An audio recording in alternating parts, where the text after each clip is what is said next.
Bwana ikavushe mtu mmoja kutoka kwenye hatua moja, kutoka kwenye hali moja, ukampeleke utukufu hata utukufu, neema hata neema, katika jina la Yesu, katika damu ya Yesu. Amen. Naomba tuketi katika uwepo wa Bwana.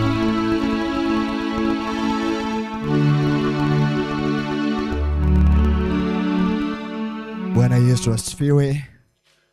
Nichukue nafasi kuwakaribisha kwa ajili ya kujifunza neno la Mungu, na kwa ninyi mnaotufuatilia online kwenye channel ya Mwalimu Baraka Lukumai TV. Hapa ni kanisa la KKT Usharika wa Ileje. Karibu tufuatilie somo linaloendelea. Kichwa cha somo tunachoendelea nacho ni kuomba msaada wa Mungu katika maisha yako siku zote. Kichwa cha somo tunachoendelea nacho ni kuomba msaada wa Mungu katika maisha yako siku zote. Kuomba msaada wa Mungu. Msaada wa Mungu ni hitaji nyeti kwa kila mwanadamu anayeishi hapa duniani. Msaada wa Mungu ni hitaji nyeti kwa mtu mzima, hata kwa mtoto. Msaada wa Mungu ni hitaji nyeti kwa tajiri, hata kwa maskini. Msaada wa Mungu ni hitaji nyeti kwa wanaume, hata kwa wanawake. Hakuna mtu yeyote duniani anayeweza akasema mimi najitosheleza, sihitaji msaada wa Mungu. Ni kweli fedha ni nzuri.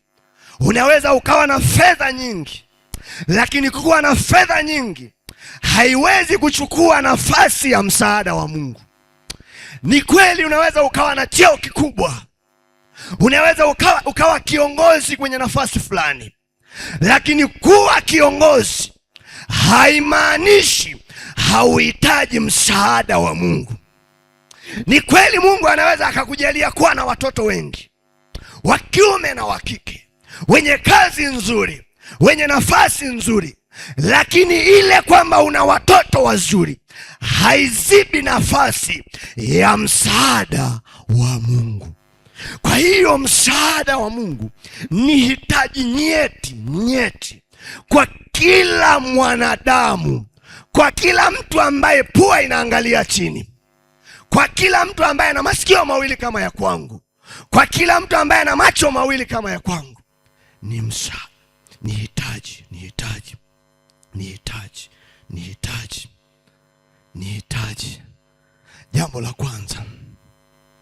Jambo la kwanza, kuna mahali bila msaada wa Mungu hauwezi kufika. Jambo la kwanza, kuna mahali bila msaada wa Mungu hauwezi kufika. Kwa lugha rahisi, kuna milango mingine ili uingie ni mpaka upate msaada wa Mungu. Kuna milango mingine hatuingii kwa sababu tuna cash kwenye akaunti zetu. Tunaingia kwa sababu tumepata msaada wa Mungu. Tumepata msaada wa Mungu. Na ndiyo maana kichwa cha somo kinasema kuomba msaada wa Mungu. Kwa sababu tunaweza tukatafuta fedha ni tukapata, tunaweza tukatafuta watoto tukapata, tunaweza tukajenga mahusiano na watu tukapata, tukafanikiwa, lakini kuna mahali ili tufike ni mpaka Bwana mwenyewe atusaidie, ni mpaka Mungu mwenyewe atusaidie. Ni hivi, kuna mahali kama Mungu hajakusaidia huwezi kufika, hata kama una kila kitu. Janielewa? Ni hivi, unaweza ukawa na hela na unaweza ukamsomesha mtoto, lakini mtoto asisome. Unafikiri mtoto huyo amekosa ada? Kuna watoto sio kwamba hawasomi kwa sababu hawana ada, wamekosa msaada wa Mungu. Unaweza ukawa na hela, unaweza ukaenda hospitali yoyote ukatibiwa, lakini pamoja na kwamba unaweza ukaenda India, unaweza ukakosa na afya, kwa sababu afya hospitali haitoshi kukupa,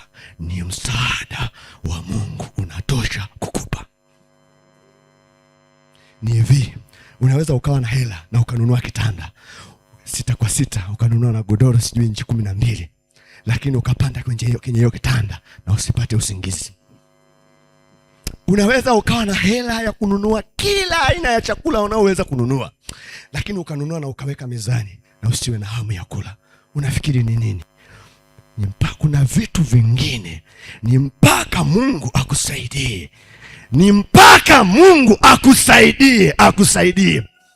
Unaweza ukajihisi ni kawaida, unatembea, unanyanyua mguu, lakini kuna siku unashindwa hata kunyanyua mkono ufanye hivi. Maana yake Mungu ndiye anayetusaidia kila siku. Mungu ndiye anayetusaidia kila siku. Haleluya. Haleluya. Ile kwamba Mungu amekupa kila kitu haina maana umepata kila kitu. Kuwa na kila kitu bila kupata msaada wa Mungu umekosa kila kitu. Ile kwamba Mungu amekubariki kila kitu, ukiangalia mimi nimebarikiwa. Mimi sio wa kupanda bodaboda. Mimi sio wa kuvaa nguo moja kila siku. Ile kwamba imefikia hatua hiyo haina maana kwamba hauhitaji msaada wa Mungu. Ndio maana nikatangulia nikasema kila mtu anayeishi hapa duniani anahitaji msaada wa Mungu. Tufungue kitabu kwenye Biblia. Ingia kwenye Biblia yako, kitabu cha Mithali sura ile ya 8 mstari wa 15 hadi 16. Mithali 8:15 hadi 16. Kitabu cha Mithali sura ya 8 mstari wa 15 hadi 16. Roho Mtakatifu tusaidie haraka. 8:15 hadi 16 nasema hivi: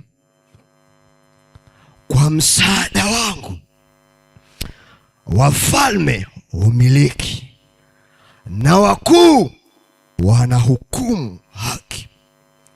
Kwa msaada wangu wakuu hutawala na waungwana na waamuzi wote wa dunia.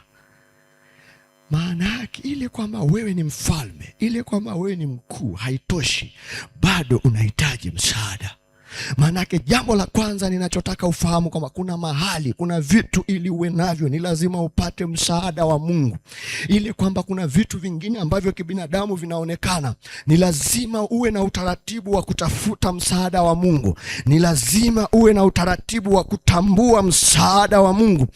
Kwenye jumuiya siku zilizopita nikafundisha kwenye jumuiya yetu ya Kanani, nikawaambia watu Mungu sio kwamba hataki kujidhihirisha na kuwasaidia watu tu bila kuitwa. Ni kwamba Mungu akikusaidia wewe hujamuita, utajimwamba 5, utasema mimi Baraka ninazo akili, mimi Baraka ninajua, mimi Baraka ninaweza. Kwa hiyo Mungu anataka atafutwe ili ajifunue.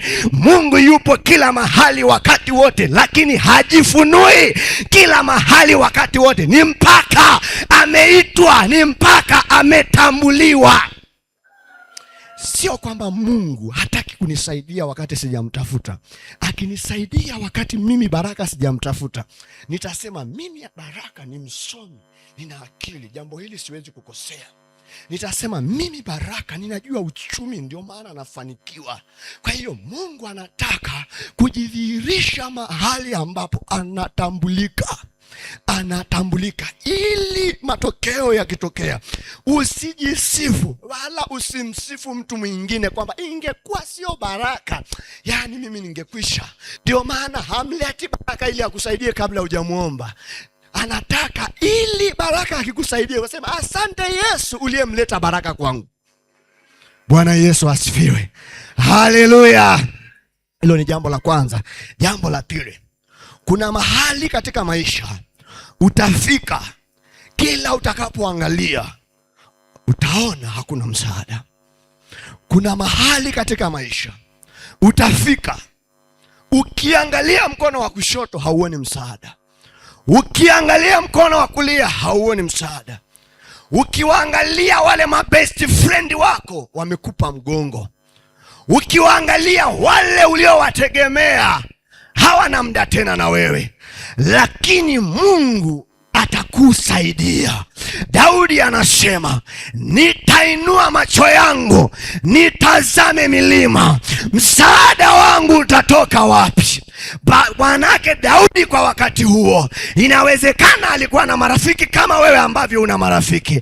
Inawezekana kuna watu alikuwa anawategemea kama ambavyo na wewe katika baadhi ya mambo kuna watu unawaamini hawatakuangusha. Lakini alifika hatua anasema, nitainua macho yangu nitazame milima. Kibibilia neno milima sio milima peke yake, ni changamoto. Maanake nitazame changamoto zangu, nitazame mahitaji yangu, nitazame mahali ninapotaka niende, ni msaada wangu utatoka wapi? Baada ya muda anafikiri, anasema, msaada wangu utatoka kwa Bwana aliyesiumba mbingu na nchi. Nataka nikutie moyo mtu ulioko mahali hapa. Inawezekana kuna watu unawategemea, usiwategemee watu. Kuna mahali watu wanakwamaka, kuna watu wanaishiwaka. Inawezekana unamtegemea kwa sababu ana kipato kizuri, inawezekana unamtegemea kwa sababu ana moyo mzuri, lakini binadamu hubadilikaka, binadamu wanaishiwaka. Kwa nini usimtegemee huyu baba ambaye hana historia ya kubadilika? Yeye anasema, mimi sio kinyonga ili nibadilike badilike. Yeye anasema, mimi ni Mungu wa milele. Wanadamu wanakufaga bwana, huyu Mungu ni wa milele. Kuwapo waliowategemea wakubwa wakaondolewa kwenye hizo nafasi. Wapo waliotegemea wazazi wao, wale wazazi wakawaacha. Nataka umtegemee Bwana ili akusaidie kwenye mambo yako. Sijui ni nafasi gani unatafuta, hebu mtegemee huyu Bwana. Huyu Bwana ni wa milele. Huyu Bwana anapatikana wakati wote.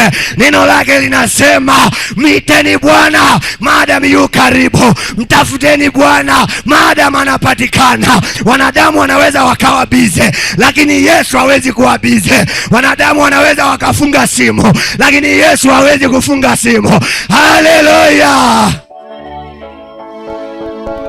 Kuomba msaada wa Mungu, kuomba msaada wa Mungu.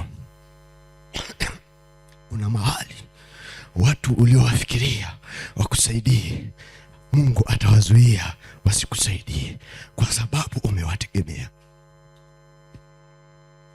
Kuna mahali watu umewategemea uwaone wakikushika mkono, Mungu atawazuia wasikushike mkono kwa sababu tumaini lako umewekeza kwao. Hilo ni jambo la pili. Jambo la tatu, tunaenda na muda. Jambo la tatu, kwa msaada wa Mungu unaweza kufanya mambo makubwa hata kama kibinadamu inaonekana haiwezekani. Kwa msaada wa Mungu, kwa msaada wa Mungu unaweza ukafanya mambo makubwa hata kama kibinadamu inaonekana haiwezekani wewe kufanya. Tufungue kitabu cha Zaburi 60 mstari wa 11 na wa 12. Zaburi 60 mstari wa 11 na wa 12. Yes. Sio Isaya, ni Zaburi 60. Sorry, nimechanganya wakati wa kuandika. Zaburi 60 mstari wa 11 na wa 12. Zaburi 60 11 na 12. Nasema hivi: utuletee msaada juu ya mtesi, maana wokovu wa binadamu haufai. Kwa msaada wa Mungu tutatenda makuu, maana yeye atawakanyaga watesi wetu. Kwa msaada wa nani? Wa Mungu tutatenda makuu, maana yeye atawakanyaga watesi wetu. Ni hivi, mimi nimesaidiwa sana na watu, lakini nimesaidiwa na watu walioletwa na Mungu. Ninaamini misaada ya wanadamu, lakini misaada inayotoka kwa Mungu ni complete. Bwana asifiwe. Bwana Sasa kwa msaada wa Mungu utafanya mambo makubwa ambayo kibinadamu wakiangalia, mbona CV yake hairuhusu? Kwa msaada wa Mungu utakaa kwenye nafasi ambayo wakiangalia, mbona elimu yake hairuhusu? Kwa msaada wa Mungu utamilikishwa vitu ambavyo kwa uwezo wa kibinadamu haiwezekani. Ndio maana ninakuambia tuombe msaada wa Mungu kwenye maisha yetu. Tuombe msaada wa Mungu. Kuna wale sisi bila Mungu hakuna wa kutusaidia. Kuna wale akina mimi ambao ukimuondoa Yesu kwenye maisha yetu hatuna tena jipya. Hatuwezi kuheshimika, hatuwezi kusikilizwa, hatuwezi kuthaminika. Kama na wewe ni kama mimi, tafuta msaada wa Mungu. Kwa msaada wa Mungu utafanya mambo makuu. Na neno hili nimelisikia asubuhi nilipoamka kuomba. Kwa msaada wa Mungu mwaka huu yupo mtu atatenda mambo makuu na watu watashangaa imewezekanaje. Kama ni wewe, mshangilie Yesu kwa makofi na vigele. Kwa msaada wa Mungu, kwa msaada, sio kwa connection, sio kwa msaada wa wanadamu, kwa msaada wa Mungu tutatenda mambo makuu. Haleluya! Hilo ni jambo la tatu. Jambo la nne, ili tukaombe. Jambo la nne, Mungu akitaka kumsaidia mtu anamtumia mtu. Andika jambo la nne, Mungu akitaka kumletea mtu msaada anamtumia mtu. Na mara nyingine sio yule unayempenda, sio lazima yule shoga yako, sio lazima yule best friend wako. Mungu akitaka kumsaidia mtu anamtumia mtu. Tufungue kwenye Biblia kitabu cha Wafalme wa Pili sura ile ya 7. Wafalme wa Pili sura ya 7. Yes. Kuanzia mstari wa kwanza, nitasoma mistari michache alafu nitarudi tena Wafalme wa Pili sura ya 5. Kuna vitu nitakuelekeza. Wafalme wa Pili sura ya 7.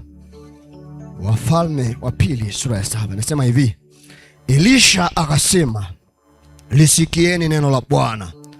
Bwana asema hivi: kesho panapo saa hii kipimo cha unga mzuri kitauzwa kwa shekeli, na vipimo viwili vya shairi kwa shekeli langoni pa Samaria. Basi yule akida ambaye mfalme alikuwa akimtegemea mkononi mwake akajibu yule mtu wa Mungu akasema, tazama, kama Bwana angefanya madirisha mbinguni, je, jambo hili lingewezekana? Akamwambia, angalia, wewe utaliona kwa macho yako, lakini hutakula. Mstari wa 3. Basi walikuwapo watu 4 wenye ukoma penye lango la mji, wakasemezana, mbona tunakaa hapa hata tufe? Tukisema tunaingia mjini mna njaa, nasi tutakufa humo. Nasi tukikaa hapa tutakufa vile vile. Haya, twende tukaliendee jeshi la Washami. Wakituhifadhi hai tutaishi, wakituua tutakufa tu. Nishie hapo. Kwa muda wako nenda kaendelee. Ngoja nikupe hii habari, itakusaidia. Kipindi fulani njaa ilitokea kwenye taifa la Israeli. Hii njaa ilikuwa kali mpaka watu wanauziana nyama ya punda, mpaka watu wengine wakafika hatua wakaanza kula watoto wao. Ukisoma sura ya 6 utakutana na mama mmoja, wengine wa mama wamekubaliana, tumle mtoto wako leo, baadaye tutakumla wa kwangu. Baadaye akaenda kumficha mtoto wake, hajamla. Sasa wamefika hatua hii, njaa ilikuwa kali. Nabii Elisha akatabiri, akasema kesho muda kama huu kutakuwepo na chakula kitauzwa. Maana yake watu walikuwa na hela lakini hakuna cha kununua. Kumbe kuna uwezekano ukawa na hela alafu ukakosa cha kununua. Sasa yule akida, maana yake msimamizi kwenye nyumba ya mfalme, akasema jambo hili linawezekana. Kama lingewezekana basi Mungu, hata Mungu angefungua madirisha, jambo hili haliwezi kuwezekana. Kiufupi alipinga hili jambo. Elisha akamwambia, utaona kwa macho yako lakini hautakula. Kilichotokea, kulikuwa na vita pia inaendelea kati ya Washami na Waisraeli. Lakini ndani ya Waisraeli kulikuwa na watu 4 wenye ukoma, manake wagonjwa. Walikuwepo watu wenye ukoma, waliopooza tuseme. Sasa hawa watu 4 wana shida ya njaa, wakafanya maamuzi Kumbe taifa la Washami walikuwa na nini? Walikuwa na chakula wao. Kwa hiyo wao walikuwa na chakula tele. Taifa la Israeli ndio halikuwa na chakula. Hawa watu wenye ukoma wakafanya maamuzi magumu. Wakasema tukikaa hapa tutakufa, na tukienda mjini tutakufa, na tunaweza tukaenda kwa jeshi la Washami, wakituhifadhi tutakuwa hai, na wakitua basi tutakufa, kwa sababu hata tungebaki hapa tungekufa tu.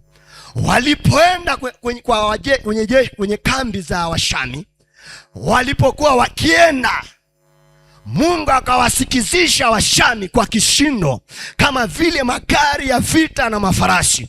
Washami waliposikia ile kishindo, wakatoka wakakimbia, wakaacha kambi zao, wote wakakimbia na watoto zao, wakaacha mali zao, wakaacha mifugo, wakaacha fedha na vingine walivyovichukua, wakakidondosha njiani. Hawa watu wenye ukoma walipoingia kwenye kambi zao, wao wakachukua chakula, wakala, wakashiba. Baadaye dakika za mwishoni wakakumbuka kwamba mbona sisi tunafurahi wenyewe na ndugu zetu kule wanakufa njaa. Mmoja wao akasema, basi turudini kwa ndugu zetu tukawaambie ya kwamba tumekutana na habari hii nzuri. Waliporudi wakamwambia mfalme. Mmoja wao katika uongozi wa mfalme huyo akaogopa, akasema inawezekana huu ni mtego, wanataka tuondoke ili waje kuvamia nyumba zetu. Mfalme akatuma watu kwenda kwa ajili ya kupeleleza, na kweli alipoenda kupeleleza wakakuta kweli hakuna watu, wakakuta vitu njiani. Maana yake wakapata neno la ufahamu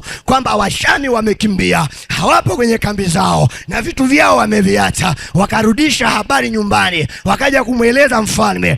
Watu wakachukuliwa wakaenda kuchukua vyakula, wakala na kusaza. Mimi nataka nikueleze kwa habari ya msaada. Maana yake ni nini? Msaada huu walioupata wa Israeli ni kupitia watu wenye ukoma. Usiwadharau watu kwa sababu ya ukoma wao. Watu wenye ukoma wanawezaga kuwasaidia watu wasife njaa. Usiwadharau watu kwa sababu ni wagonjwa. Mtu anaweza akawa na ulemavu wake, lakini bado Bwana anatumiaga hao. Mtu anaweza akawa na udhaifu wake, lakini bado Bwana anaweza kumtumia.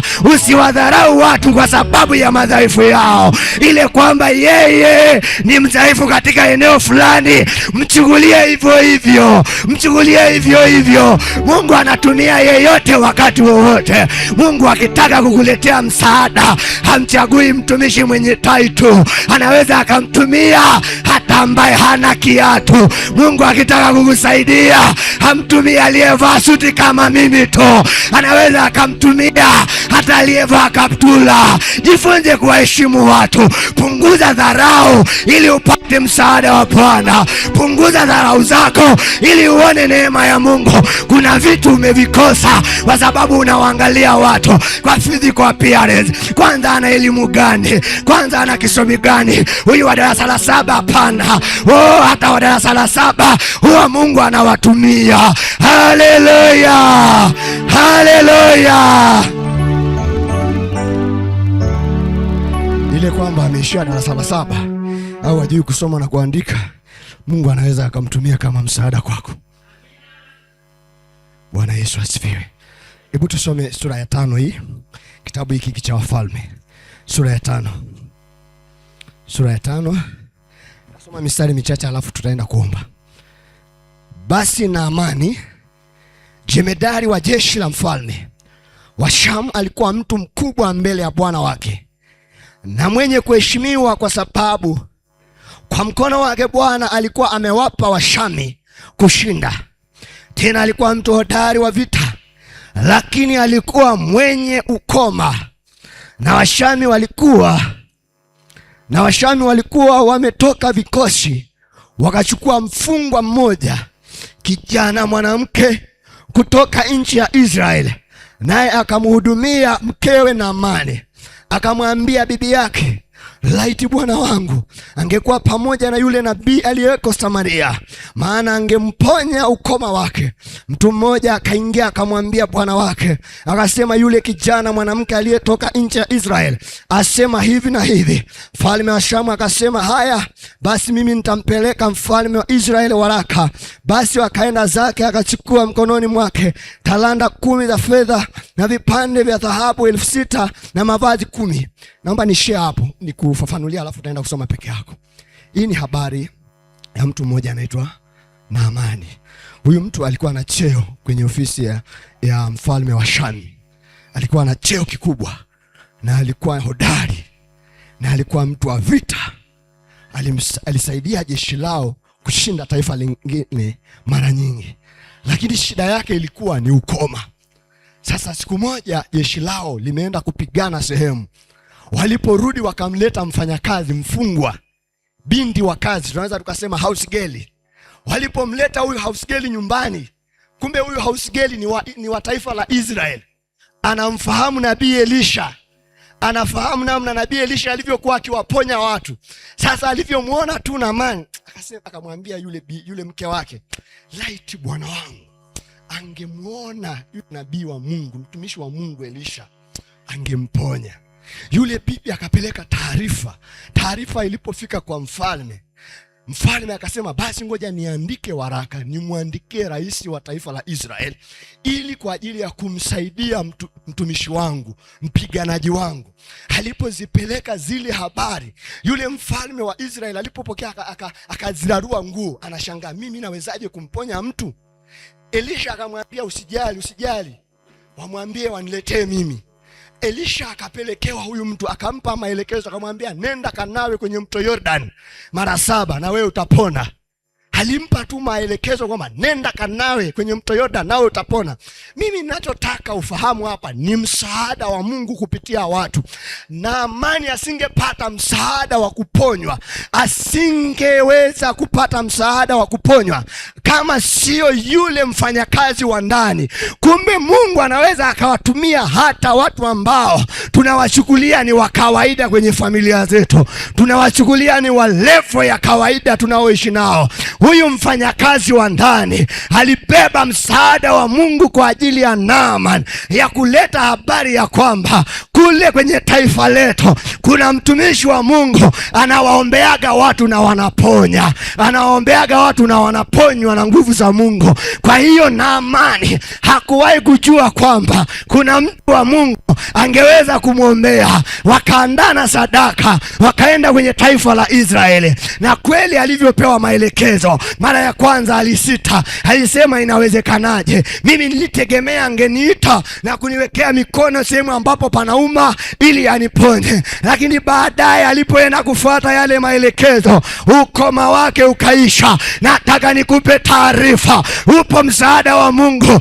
umewekwa kwa watu wa kawaida. Acha kuwachukulia kikawaida. Ni kweli anaweza akawa mfanyakazi wa ndani, anaweza akawa mfagiaji, anaweza asiwe na cheo chochote, lakini msaada wa Mungu, huwa Mungu anatumia watu wa kawaida ili kuwafikia watu wake. Hakuna wakati wowote Mungu aliwahi kushuka mbinguni akaja kumsaidia mtu isipokuwa kwa kuwatumia watu.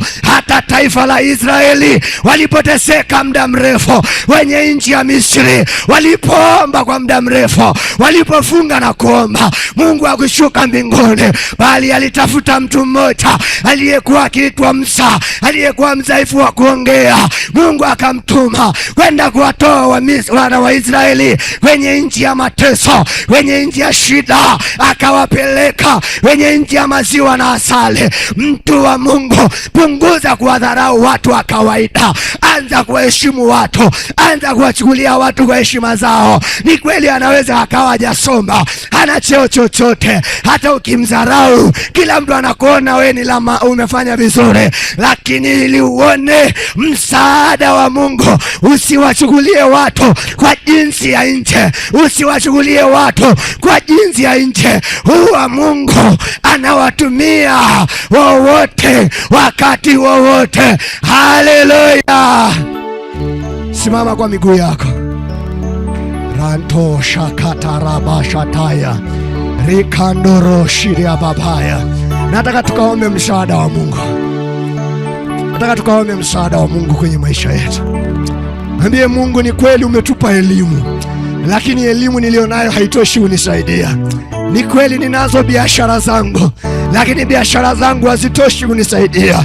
Ni kweli nina watoto wa kiume na wa kike, lakini watoto wangu hawawezi kunisaidia. Ni kweli mimi ni afisa, lakini uafisa wangu hautoshi kunisaidia. Ninahitaji msaada utokao juu.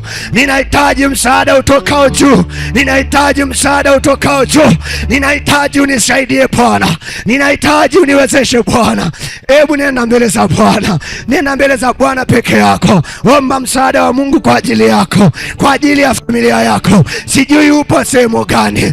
Upo msaada wa kutoka wenye hatua moja kwenda utukufu mwingine. Upo msaada wa Mungu wa kukutoa kwenye magumu ya muda mrefu. Upo msaada wa Mungu wa kukusaidia kupata uzao. Upo msaada wa Mungu wa kukusaidia kupata kazi. Upo msaada wa Mungu wa kila namna. Hebu nenda mbele za Bwana. Hebu fungua kinywa chako. Huyu Mungu anasikiaga maombi Bwana. Huyu Mungu anajibugi maombi. Omba kwa maneno yako tu. Omba kwa maneno yako peke yako.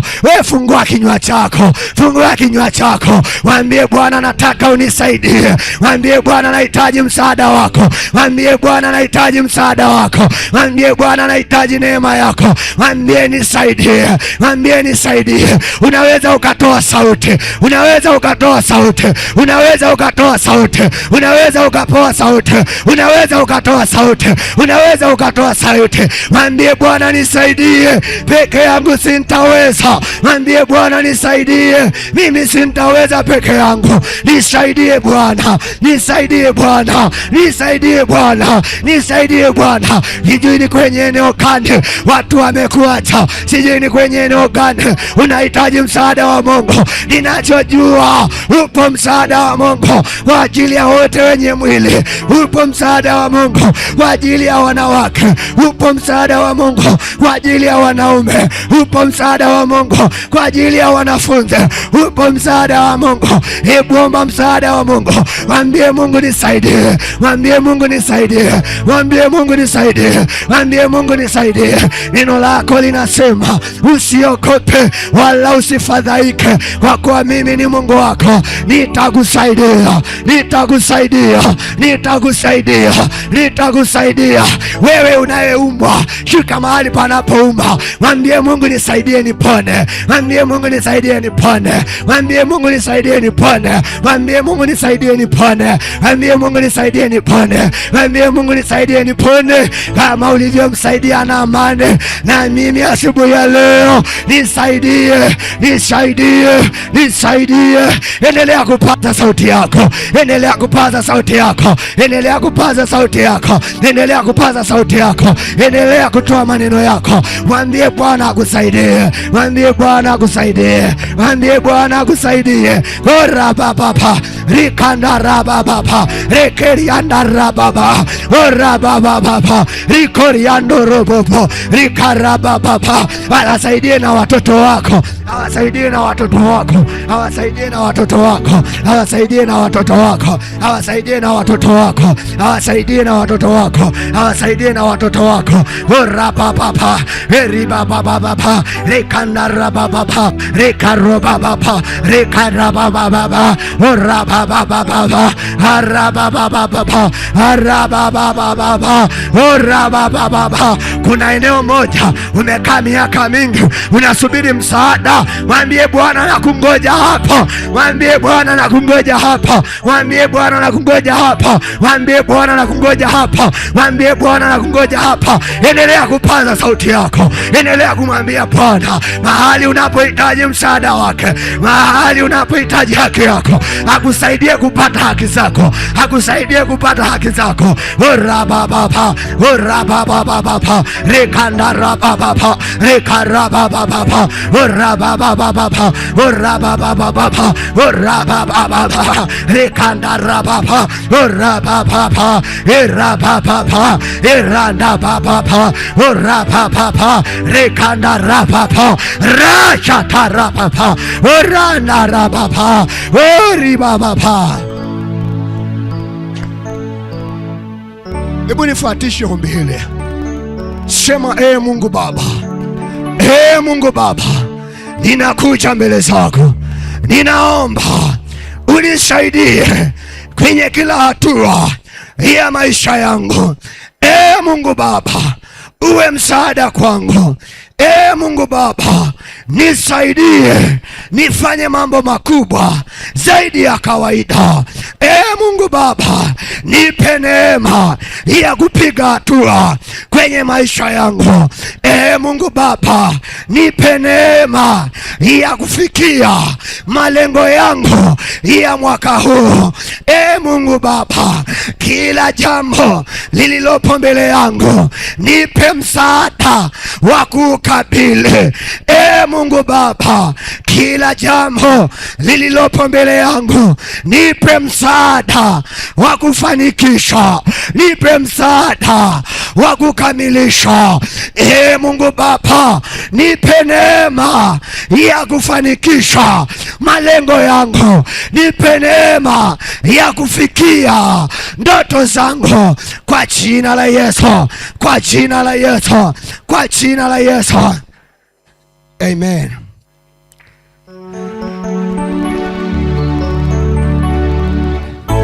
Mungu awabariki sana. Nitaomba ombi moja. Nina akaunti YouTube inaitwa Mwalimu Baraka Lukumai TV. Ninawekaga mafundisho ninayofundisha sehemu tofauti tofauti. Ndio maana mnaona mara kwa mara tunapokuwa na session ya kufundisha tunachukua. Ni kwa ajili ya yenu na kwa ajili ya watu wengine ambao wako sehemu mbalimbali.